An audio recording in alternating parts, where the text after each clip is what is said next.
ತಾಲೂಕಿನ ಜೈನಾಪುರ ಗ್ರಾಮದ ಶ್ರೀ ಗಜಾನನ ದೇವಸ್ಥಾನದ ಕಳಸಾರೋಹಣ ಹಾಗೂ ಸಾಂಸ್ಕೃತಿಕ ಭವನದ ವಾಸ್ತುಶಾಂತಿ ಪೂಜಾ ಕಾರ್ಯಕ್ರಮವು ಶನಿವಾರ ಫೆಬ್ರವರಿ 1ರಿಂದ ಶುಕ್ರವಾರ 7ರವರೆಗೆ ನಡೆಯಲಿದೆ.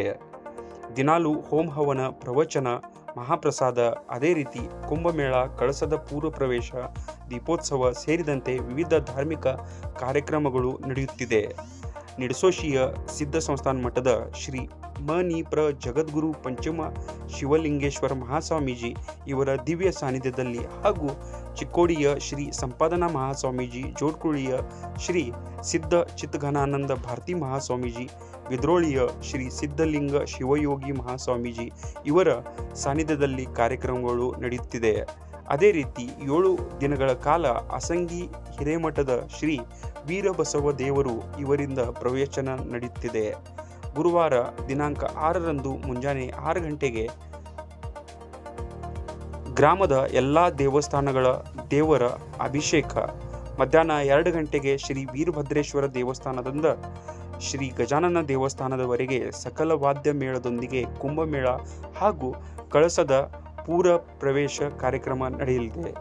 ಸಾಯಂಕಾಲ 6 ಗಂಟೆಗೆ ದೀಪೋತ್ಸವ, ರಾತ್ರಿ 8 ಗಂಟೆಗೆ ಪ್ರವಚನ, ಮಂಗಳೋತ್ಸವ ಹಾಗೂ ದಾನಿಗಳ ಸತ್ಕಾರ ನಡೆಯಲಿದೆ. ಶುಕ್ರವಾರ ದಿನಾಂಕ 7ರಂದು ಮುಂಜಾನೆ 7 ಗಂಟೆಗೆ ರಾಯಬಾಗ್ ಶಾಸಕ ದುರ್ಯೋಧನ ಐಹೊಳೆ ಇವರ ಅನುದಾನದಲ್ಲಿ ನಿರ್ಮಿಸಲಾದ ಸಾಂಸ್ಕೃತಿಕ ಭವನದ ವಾಸ್ತುಶಾಂತಿ ಹಾಗೂ ಪೂಜಾ ಕಾರ್ಯಕ್ರಮ ನಡೆಯಲಿದೆ. ಮುಂಜಾನೆ 11 ಗಂಟೆಗೆ ಕಳಸಾರೋಹಣ, ಮಧ್ಯಾಹ್ನ 12 ಗಂಟೆಗೆ ಮಹಾಪ್ರಸಾದ ನಡೆಯಲಿದೆ. ಈ ಕಾರ್ಯಕ್ರಮದ ಲಾಭ ಭಕ್ತರು ತೆಗೆದುಕೊಳ್ಳಬೇಕೆಂದು ಶ್ರೀ ಗಜಾನನ ದೇವಸ್ಥಾನ ಸೇವಾ ಸಮಿತಿ ವತಿಯಿಂದ ಕೋರಲಾಗಿದೆ. ಈ ಸಂದರ್ಭದಲ್ಲಿ ಗುರುಗೊಂಡ ಇರಗೌಂಡ ಕೆಳಗಿನಮನೆ ಅಧ್ಯಕ್ಷರು, ತರುಣ ಗಜಾನನ ಮಂಡಳ ಹಾಗೂ ಸರ್ವ ಸದಸ್ಯರು, ಗ್ರಾಮಸ್ಥರು ಉಪಸ್ಥಿತರಿದ್ದರು. ಈ ಶ್ರೀ ಗಜಾನನ ದೇವಸ್ಥಾನ 1972ನೇ ಇಸವಿಯಲ್ಲಿ ಸ್ಥಾಪನೆಗೊಂಡ ನಂತರ ಸಣ್ಣ ಪ್ರಮಾಣದಲ್ಲಿ ಗಣೇಶನ ಉತ್ಸವ ಮೂರ್ತಿಯನ್ನು ಪೂಜಿಸ್ತಾ ಬಂದು 1990ನೇ ಇಸವಿಯಲ್ಲಿ ಗ್ರಾಮದ ಪ್ರಮುಖರು, ಹಿರಿಯರೆಲ್ಲ ಕೂಡಿಕೊಂಡು ನಮ್ಮ ಗ್ರಾಮದಲ್ಲಿ ಒಂದು ಗಣೇಶ ದೇವಸ್ಥಾನ ಇರಲಿ ಅನ್ನೋ ಒಂದು ಉದ್ದೇಶದಿಂದ ಗಣೇಶ ದೇವಸ್ಥಾನವನ್ನು ಸ್ಥಾಪನೆ ಮಾಡಿದರು. 1990ರಲ್ಲಿ ಗಣೇಶ ದೇವಸ್ಥಾನ ಸ್ಥಾಪನೆ ಮಾಡಿ ಅದು ನಿಧಾನಗತಿಯಿಂದ ಬಂದು ಸರಿ 2002 ಅಥವಾ 2001ರಲ್ಲಿ ಆಗಿನ MP ಸಾಹೇಬರಾಗಿರ್ತಾರೆ ಜಿಗ್ಜಿನಿ ಸಾಹೇಬರಿಂದ ಒಂದು ಸಮುದಾಯ ಭವನ ಮಂಜೂರಾಗಿದ್ದು ಅದರ ಕಟ್ಟಡ ಮಾಡಿ ಸ್ವಲ್ಪ ದೇವಸ್ಥಾನ ವಿಸ್ತರಣೆಗೊಂಡು ಅದ್ರ ಮುಂದೆ ನಿರಂತರವಾಗಿ ಸಣ್ಣ ಅಭಿವೃದ್ಧಿ ಹೊಂದುತ್ತಾ 2012ನೇ ಇಸವಿಯಲ್ಲಿ ಗಣೇಶನ ದೇವಸ್ಥಾನದ ಶಿಖರ ಕಟ್ಟಡ ನಿರ್ಮಾಣವಾಯಿತು. ತದನಂತರ 2020-21ರಿಂದ ಇಲ್ಲಿಯವರೆಗೆ ನಿರಂತರ ಗುಡಿಯ ಜೀರ್ಣೋದ್ಧಾರ, ಪ್ರಗತಿ ಅಥವಾ ಕಟ್ಟಡ ಕಾಮಗಾರಿಗಳು ನಿರಂತರವಾಗಿ ನಡೀತಾ ಇದ್ವಿ. ಆ ಹೊತ್ತಿಗೆ ಈಗಿನ ನಮ್ಮ ವಿಧಾನಸಭಾ ಕ್ಷೇತ್ರದ ಶಾಸಕರಾಗಿರ್ತಕ್ಕಂಥ ಸನ್ಮಾನ್ಯ ಶ್ರೀ ದುರ್ಯೋಧನ ಐಹೊಳೆ ಸಾಹೇಬರು ಅವರ ಅನುದಾನದಲ್ಲಿ ರೂಪಾಯಿ 25 ಲಕ್ಷಗಳ ಹಣವನ್ನು ಮಂಜೂರು ಮಾಡಿ ಸಾಂಸ್ಕೃತಿಕ ಭವನವನ್ನು ಒಂದು ನಿರ್ಮಾಣ ಮಾಡಿಕೊಟ್ರು. ಅದರ ಜೊತೆಗೆ ಈ ದೇವಸ್ಥಾನದ ಪಕ್ಕದಲ್ಲಿ ಆ ಭವನವನ್ನು ನಾವು ನಿರ್ಮಾಣ ಮಾಡಿರ್ತಾರೆ. ಆ ಒಂದು ಉದ್ದೇಶ ಹಾಗೂ 2012-13 ಸಾಲಿನಲ್ಲಿ ನಿರ್ಮಾಣವಾಗಿರ್ತಕ್ಕಂಥ ಶಿಖರದ ಕಳಸಾರೋಹಣ ಒಟ್ಟುಗೂಡಿ ಈ ಒಂದು ಕಾರ್ಯಕ್ರಮ ನಡೆಸ್ತಾ ಇದ್ದೀವಿ. ಕಳಸಾರೋಹಣ ಹಾಗೂ ಸಾಂಸ್ಕೃತಿಕ ಭವನದ ಉದ್ಘಾಟನಾ ಕಾರ್ಯಕ್ರಮವನ್ನು ಈ ಒಂದು ಕಾರ್ಯಕ್ರಮ ನಿಮಿತ್ತ ನಾವು ಹಮ್ಮಿಕೊಂಡಿರ್ತೀವಿ. ಈ ಒಂದು ಕಾರ್ಯಕ್ರಮ ದಿನಾಂಕ 1-2-2025ರಿಂದ ದಿನಾಂಕ 7-2-2025ವರೆಗೆ ನಿರಂತರವಾಗಿ ಮುಂಜಾನೆ ಹೋಮ ಹವನ, ಸಾಯಂಕಾಲ ಪ್ರವಚನ, ಪ್ರಸಾದ, ರಾತ್ರಿ ಭಜನೆ ಈ ಪ್ರಕಾರ ಕಾರ್ಯಕ್ರಮ ನಡೆದಿದೆ. ಹೆಚ್ಚಿನ ಕಾರ್ಯಕ್ರಮದ ನಿರೂಪಣೆಯನ್ನು ಈಗಾಗಲೇ ಮಹಾದೇವ್ ಬಾಕ್ರೆಯವರು ಮಾಡಿರ್ತಾರೆ. ಧನ್ಯವಾದಗಳು. ಈ ಒಂದು ದೇವಸ್ಥಾನದಲ್ಲಿ ಗಣೇಶನ ಮೂರ್ತಿಯು ಈ ಗಣೇಶನ ಮೂರ್ತಿ ವಿಗ್ರಹ ಬಿಳಿ ಕಲ್ಲಿನಿಂದ, ಸಂಗಮ ಕಲ್ಲಿನಿಂದ ಇರುತ್ತದೆ. ಈ ಒಂದು ಗಣೇಶನ ಮೂರ್ತಿ ಬೆಳಗಾವಿಯ ರುದ್ರಾಕ್ಷಿ ಮಠದ ನಾಗ್ನೂರ ಗುರುಗಳು ತರಿಸಿಕೊಡ್ತಾರೆ. ಈ ಗಣಪತಿಯಲ್ಲಿ ಒಂದು ವಿಶೇಷ ಏನೆಂದ್ರಪ್ಪ, ಇದು ಬಲ ಸೊನ್ನಿಲ ಉಳಿರ್ತಕ್ಕಂಥ ಗಣಪತಿ. ನಮ್ಮ ತರ್ಕದ ಪ್ರಕಾರ ಬಲ ಸೊನ್ನಿಲ ಉಳಿರ್ತಕ್ಕಂಥ ಗಣೇಶನ ಮೂರ್ತಿಯು ಮಹಾರಾಷ್ಟ್ರದ ಮುಂಬೈನಲ್ಲಿ ಬಿಟ್ಟರೆ ಇವತ್ತು ಕರ್ನಾಟಕದ ಬೆಳಗಾವಿ ಜಿಲ್ಲೆ ಚಿಕ್ಕೋಡಿ ತಾಲೂಕಿನ ಜೈನಾಪುರ ಗ್ರಾಮದಲ್ಲಿ ಇರುತ್ತೆ ಅಂತ ನಮ್ಮ ತರ್ಕ. ಇದನ್ನು ಹೊರತುಪಡಿಸಿ ಬೇರೆ ನಾವು ಎಲ್ಲಿಯೂ ನೋಡಿರೋದಿಲ್ಲ ಅಥವಾ ಕೇಳಿರುವುದಿಲ್ಲ. ಇದು ನಮ್ಮ ದೇವಸ್ಥಾನದ ವಿಶೇಷ. ಬಲಸಂದಿರದ ಗಣೇಶನ ಮೂರ್ತಿಯನ್ನು ಜಾಗೃತಿ ಮೂರ್ತಿ ಇರುತ್ತದೆ ಎಂದು ನಾನು ಹೇಳಲು ಇಷ್ಟಪಡ್ತೇನೆ. ಜೈನಾಪುರ ಗ್ರಾಮದಲ್ಲಿ ಈ ಒಂದು ಗಜಾನನ ಮಂಡಳದ ದೇವಸ್ಥಾನದ ಕಳಸಾರ ನಿಮಿತ್ತವಾಗಿ ಒಂದು 7 ದಿವಸಗಳ ಒಂದು ಕಾರ್ಯಕ್ರಮ ನಡೀತಾ ಇದೆ. ಪ್ರತಿ ದಿವಸ ಸಂಜೆಗೆ ಪ್ರವಚನ ಕಾರ್ಯಕ್ರಮ, ಅದೇ ರೀತಿಯಾಗಿ 6ನೇ ತಾರೀಕು ಇದೇ ತಿಂಗಳು ಕುಂಭಮೇಳ, ಇನ್ನಿತರ ಕಾರ್ಯಕ್ರಮಗಳು, ಅದು ಪ್ರತಿನಿತ್ಯ ಹೋಮ ಹವನ ಕಾರ್ಯಕ್ರಮ ನಡೀತವೆ. ಇದು ಒಂದು ಜಾಗೃತ ಗಜಾನನ ದೇವಸ್ಥಾನ. ಇದು ತುಂಬ ಪ್ರಾಚೀನವಾದರೂ ಸಹಿತ ಈಗ ಗ್ರಾಮಸ್ಥರೆಲ್ಲ ಕೂಡಿಕೊಂಡು ಈ ಒಂದು ಅಭೂತರವಾದ ಕಾರ್ಯಕ್ರಮವನ್ನು ಮಾಡ್ತಾ ಇದ್ದೀವಿ. ಇದು ಸುತ್ತಮುತ್ತಲ ಯಾವ ಹಳ್ಳಿಯಲ್ಲಿ ನಮ್ಮ ಗ್ರಾಮದಲ್ಲಿ ಯಾವಾಗ ಆಗಿಲ್ಲ. ಈ ಒಂದು ಕಾರ್ಯಕ್ರಮಕ್ಕೆ ಸುತ್ತಮುತ್ತಲಿನ ಎಲ್ಲ ಜನರು, ಇನ್ನೂ 2-3 ದಿವಸ ಕಾರ್ಯಕ್ರಮ ಇದೆ, ಎಲ್ಲರೂ ಬಂದು ಭಾಗವಹಿಸಿ ಈ ಒಂದು ಗಜಾನನ ಆಶೀರ್ವಾದ ಪಡೆದುಕೊಳ್ಬೇಕಾಗಿ ಈ ಮೂಲಕ ನಾವು ಕೇಳ್ಕೊಳ್ತಾ ಇದ್ದೀವಿ.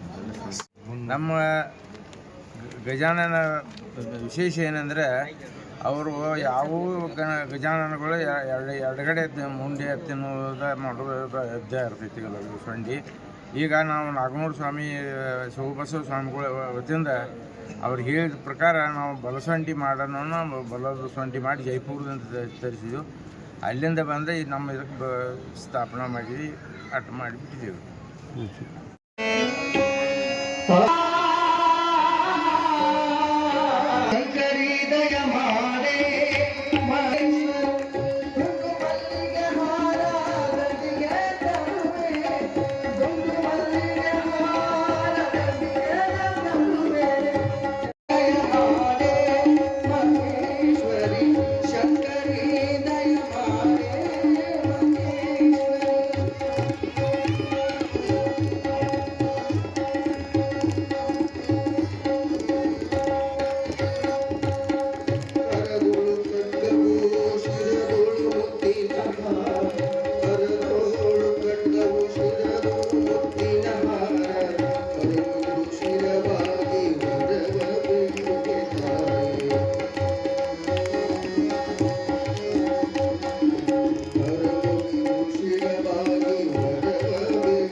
ವಿಶ್ವನಾಥ್ ಮಹಾದೇವ್ ಕೋಟಿ ಇವರು ಸಹಿತ ದೇವಸ್ಥಾನಕ್ಕೆ ಹೋಗುತ್ತಿರುತ್ತಾರೆ. ಇವರಿಗೂ ಕೂಡ ಶ್ರೀಗಳಿಂದ ಸತ್ಕಾರ. ಎಲ್ಲ ನಮ್ಮ ಮಹಿಳೆಯರು, ನಮ್ಮ ಗೆಳೆಯರು ಹಾಗೂ ಗ್ರಾಮ ಪಂಚಾಯತಿ ಸದಸ್ಯರಾಗಿರ್ತಕ್ಕಂಥ ಅನಿಲಾಗಿ ಶಿವಪೂತ ಗಂಗಾ ಸಿದ್ದಾಪುರ ವಾಡಿಯವರು 5,001 ರೂಪಾಯಿ ಇವರು ಕೂಡ ವೇದಿಕೆಗೆ ಆಗಮಿಸಬೇಕಾಗಿ ವಿನಂತಿ. ಅದೇ ರೀತಿಯಾಗಿ ಇವತ್ತಿನ ದಿವಸ ಹುಟ್ಟುಹಬ್ಬ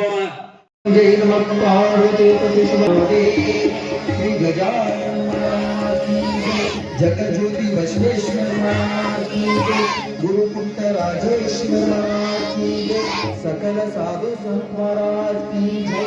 जय मंगलम जय नमः. ಎಲ್ಲ ಅರ್ಚನೆ ಆಗ್ತೈತಿ. ಮೊದಲು ಮಕ್ಕಳು, ಆನಂದ ಹೆಣ್ಮಕ್ಳು, ಆನಂದ ಗಂಡ್ಮಕ್ಳು.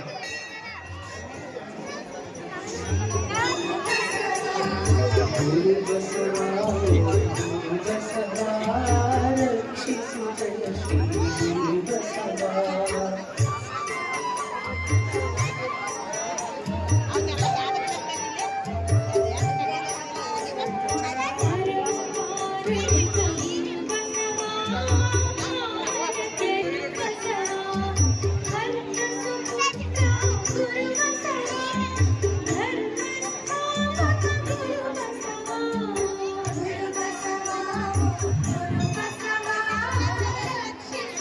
Gracias.